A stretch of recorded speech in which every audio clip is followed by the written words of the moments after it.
HiRevz Media is sponsored by Born to Ride Motorcycle Magazine. Check out borntoride.com.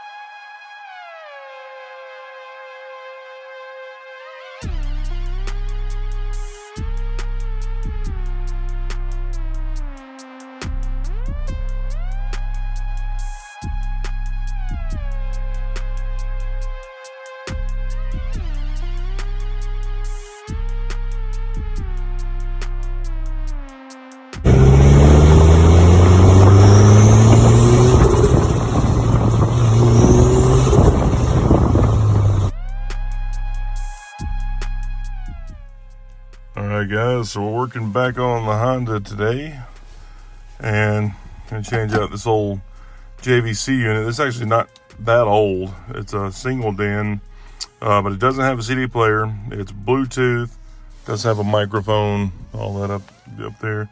So it's not that old. It actually works pretty good, but I've got a double DIN screen I'm going to put in there that supposedly has wireless Apple CarPlay, so I'm curious to check that out. So this one obviously has been adapted to a single DIN. I've got a double DIN adapter that some people say fits all right. So I'm gonna first, take this thing out, and this one already has an adapter wiring kit in here. So I will pull that off and transfer it to the new wiring harness. All right, guys. So the main part of the dash just pops right out. And then the actual cage and everything is held in with these plastic clips on each side. And that part will fall out, and then the new one should have those same clips and probably more that you have to break off and make fit.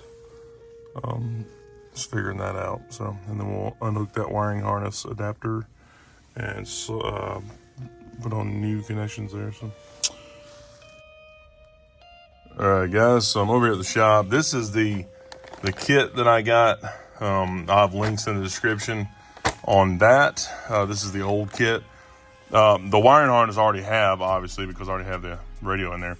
But I'll link one of these in the description too, to the right one, so you'll have that plug. And then this is the plug that's on the JVC, so we'll cut it off and then put the new plugs on from the new radio. So here's the head unit there. There's the double DIN, real small, no CD player, nothing like that. This one did come with a camera, and I've got one of these exact cameras on the Excursion. It actually works pretty good. I thought it was neat that a lot of these are coming with priors for faceplates like that, and little rolls of tape. And you got your screws in there, so that's kind of new. But these two are, but that's kind of nice. Not going to use tape, but I'm going to use actual crimping tools. But it's nice to have it, So anyways, there's the unit.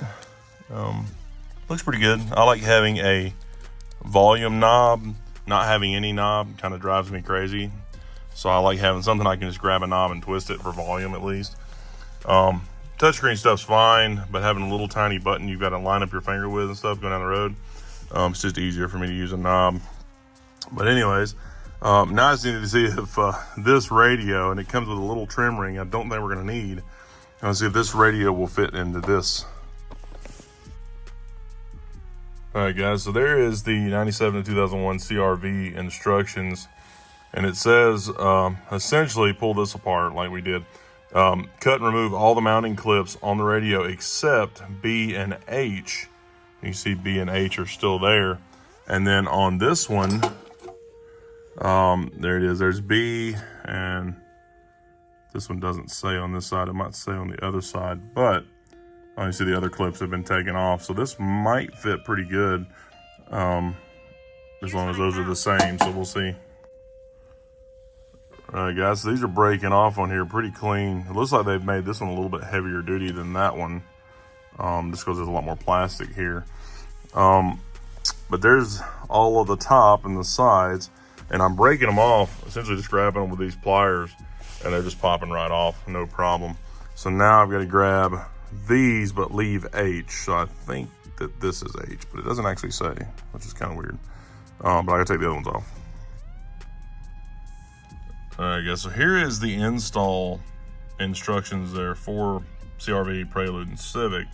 CR-V is the first one, and it says use the factory housing with the metal bracket that sticks out and the screws that come with the radio to install the radio into the factory bracket and then just snap the ring on. Now, this ring is super tight on there. I mean, I can kind of force it on, but it does not fit very well at all.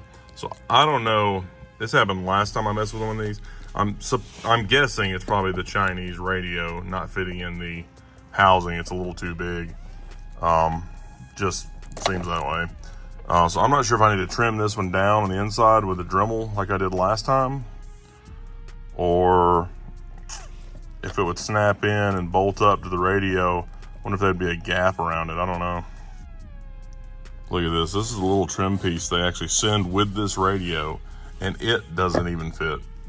Like, you have to really stretch it over to make it fit around this thing, and then it has little bump outs all the way around it because it doesn't even fit.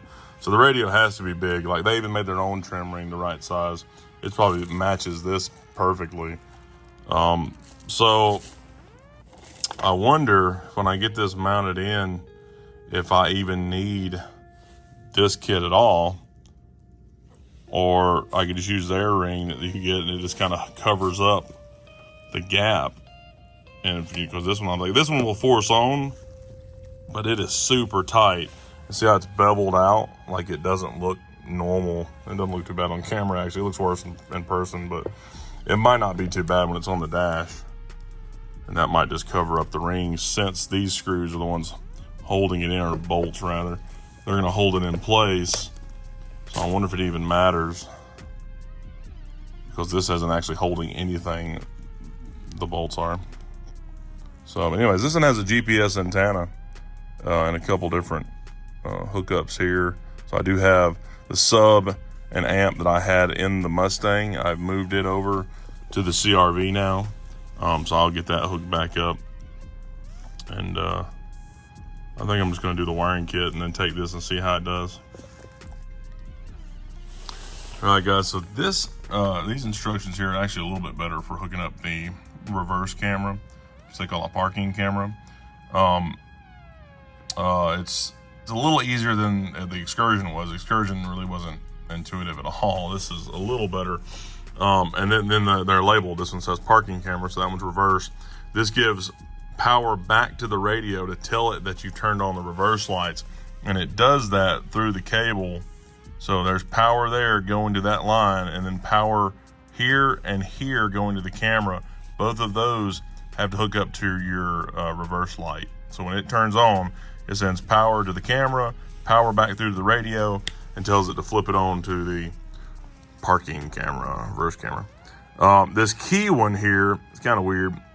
This one is actually the steering wheel controls. If you have steering wheel controls, you can hook this up and then have it learn what buttons you want it to use. I've never done that before. Don't even know how to tell you how to do it, but there's some type of instructions in there. Not going to be there. Not sure they're helpful, but battery and ground and switched AC. ACC is accessory. So that's all pretty easy. And then speaker wires are all pretty easy. Your harness here is essentially just matching colors to colors. Now, this is an older one, so the colors aren't very pretty. But it's pretty simple. I mean, every color goes to every color for the most part. And then this blue one here can be a powered antenna. My car doesn't have a powered antenna, so it's just taped down. But the blue one here is a power remote function for the amp. This one actually has that, and it also had steering wheel controls also and stuff like that for that JVC. The one thing that I will need on this radio is an amp wire, so I'm going to figure out which one of these will send power back out to do that. So figure that out. All right, guys, I looked around and there's not an accessory wire, a power antenna wire, nothing like that. So the only place you can hook it up to is the switched power, the red here, which means as soon as you turn on the switch, the amp has power and the radio has power, which is great if you're playing the radio. If you decide to turn the radio off, the amp's still getting powered the whole time. And some amps can handle it, some of them can't. I've actually burned up an amp by running it that way before, because the amp is on and hot and there's not a signal going to it. So I really hope this doesn't mess up anything. But I'm gonna hook it up that way. So I'll hook up the blue wire from the car here also, when I hook that one up back to the amp. So, and these are already crimped a little bit, or cut a little bit. You just gotta slide them up there, so that's not a big deal. But I'll go ahead and hook up the rest of the wires, get them crimped. All right, guys, so this is what I figured out as far as fitment goes.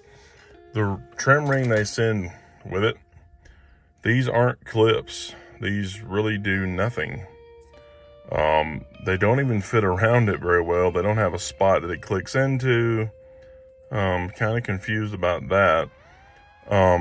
Because what I wanted to do, I was really hoping this would snap onto the front, and then you could kind of set it back in place, because this thing fits in here so tight, and I think it's just this radio, that the little 2 screws on each side of the inside of the radio hit the metal bar right here, which gives it a little bit of tension anyways.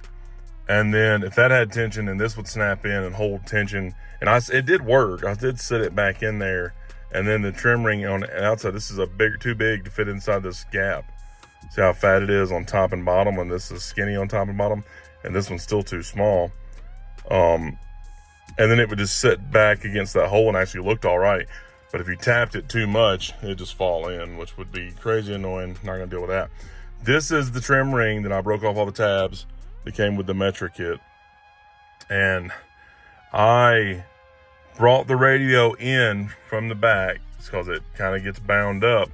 And then I snapped this ring. This ring will snap in, if you do the right tabs, into the stock housing pretty easily. And then I laid the radio up in these tabs here, and then pushed the other 2 tabs up one at a time and worked the radio in. And it is super, super tight, and it is not easy to do. My finger hurts from it. So if you're gonna do it that way, it's not gonna be easy. It's not gonna be fun. But I did get it in here, and you can see that this is kind of has a bow to it because of that. It is in there. It's super tight. So the radio is tight against the metal bracket.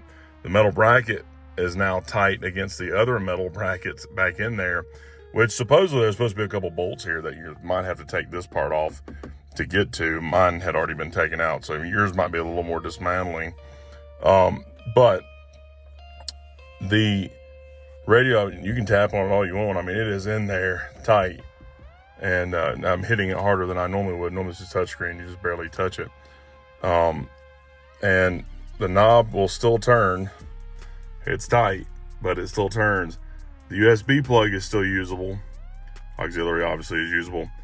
But see that, the flash stick there, you could put one in there and then not ever put it in again, because you're never gonna get it in and out because it's so close to the edge that it's covered. So the other thing I could do is go back and cut all this out, kind of like I did that other radio, trim this back and make it smoother, or just leave it like this with the bows, which I'm not sure I'm happy with. And I still, even by trimming this, I don't know that I think the top and the bottom would still be super tight, because the opening is right, but the tabs are kind of in the way. So I could trim this back because there's no tabs on here, so that would fit in there a little better. But as far as top and bottom goes, I still think it would have a bow, because you don't want to trim on those very much because the tabs are in the way, and the tabs are what's actually holding it up, you know, in there right now. So the other thing I was doing, if this trim ring would sit here correctly, snapped in, and I could have the radio set behind it, but then you see all this mess of junk, the broken tabs and everything, because it's kind of just sitting behind it, not in it. And then you would have to drill holes in this metal bracket here to be able to send screws in, because these are the factory holes and they don't line up with anything on here. And these other brackets aren't designed for this car. You could attach these brackets with these little 2 screw holes at the top and bottom here to this ring, but that's going to make it even thicker on the side. You'd have to break off all of this, but that would attach it, essentially together a little bit, and would give you some more holes over here. If you could send a screw in to the radio and another screw in with a bolt, through bolt maybe. I'm not sure. Doesn't fit well at all. I don't know if it's the kit. I don't know if it's the radio. My assumption is it's probably the radio. All right, here's the other idea. I did push it back kind of behind the trim ring. You can see that's the junk that I was talking about. That's the tabs where it's a little bit, this is a little bit smaller than that. So the tabs that are back there that have been kind of broken off and the supports are kind of making a gap around it. And I guess now that I've set it back in place, I'm really not that displeased with it as much as I thought I would be. And it gets rid of a lot of the bowing here. And what's holding the radio in place, and it's not as tight as it was. I'm not tapping it as hard.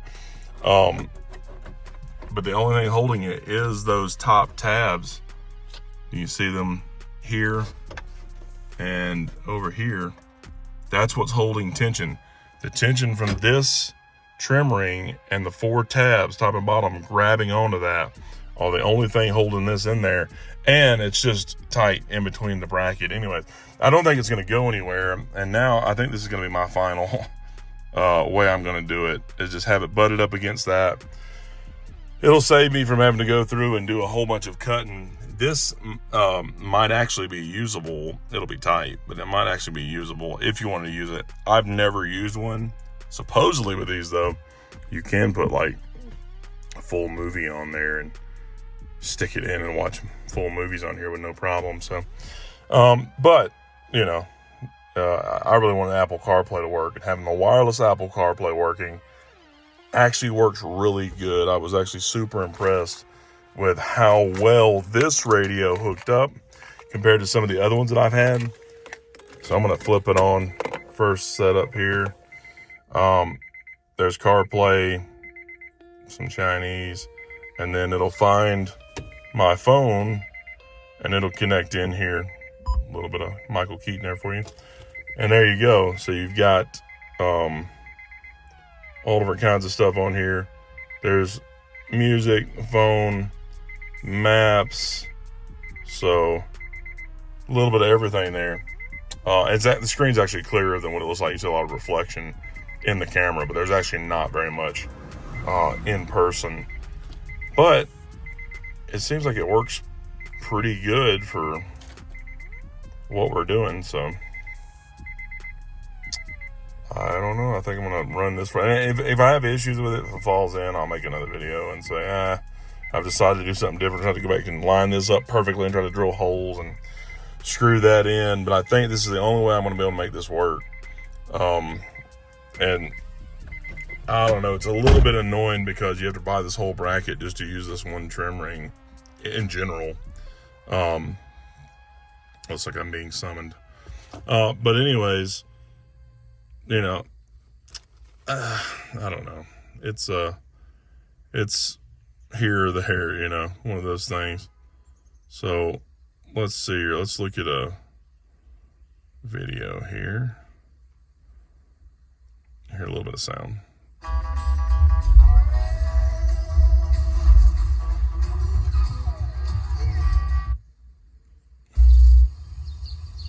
Lots of ads. I appreciate y'all for watching the ads, by the way. But the Apple CarPlay works perfectly. No cord, nothing. It's playing all the sounds and all that good stuff. It's all coming through. So, awesome.